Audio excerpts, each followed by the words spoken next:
Joining me live is IDF International spokesperson, Lieutenant Colonel Nadav Shoshani. Lieutenant Colonel, appreciate you joining us on the program this morning. Thanks so much. According to a semi-official media outlet in Iran, the fourth phase of Iran's operation against Israel has begun. Dubbed Operation True Promise 3, included hundreds of various ballistic missiles targeting residential buildings and infrastructure in Israel. We have seen live pictures of missiles raining down on Jerusalem and Tel Aviv. Can you tell us about what sort of damage we have seen in Israel as a result of this attack from Iran? Well, first, good morning and thank you for having me. And I think it's very interesting. They're speaking about a truth promise number 3. It's important to notice there was a truth promise number 1 and number 2 when Iran attacked Israel with ballistic missiles before this Israeli operation. And by the way, they were threatening to carry out truth promise number 3 for months now. They have been planning to carry out an attack against us regardless.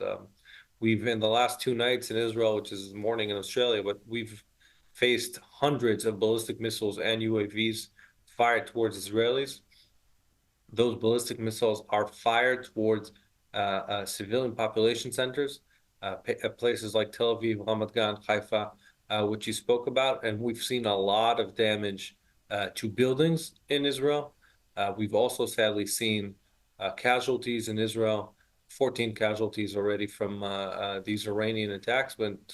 But we've also seen a lot of success in our aerial defense systems. You know, they have fired many hundreds of projectiles towards Israel, and we have been able to thwart most of them, to intercept most of them.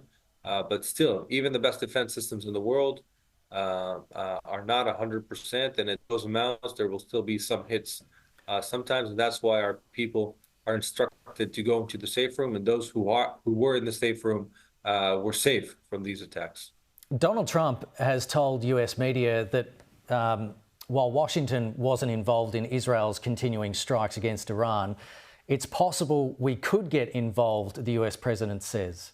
Does Israel want the US to get involved?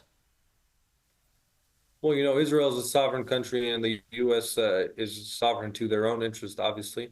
But I think the Iranian regime is not just an Israeli problem. You know, we track them all the time because they're our biggest enemy. They have been solely responsible for the deaths of thousands of Israelis just in recent years, spending most of their money on proxies to carry out terror attacks on us. And what we've seen, and everyone can see it, when they're yelling death to Israel, they're yelling death to Israel, death to America, death to the West, death to infidels.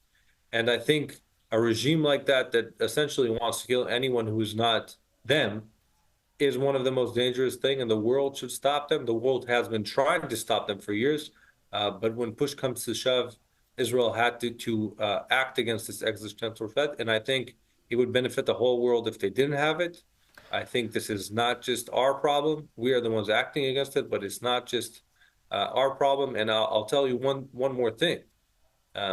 Our operation, and in our first hours of the operation, we were able to take out a lot of their aerial defense systems. Our aircrafts have been flying over Iranian skies for 2 days in a row, finding those ballistic missiles, finding those nuclear sites and carrying out precise strikes against them. And now is the time, also because this is an immediate threat, and if we don't stop them, they will be advancing towards a nuclear weapon. And also because now is the time. We've taken out the aerial defense systems, and it is the time now to take away this existential threat from the world.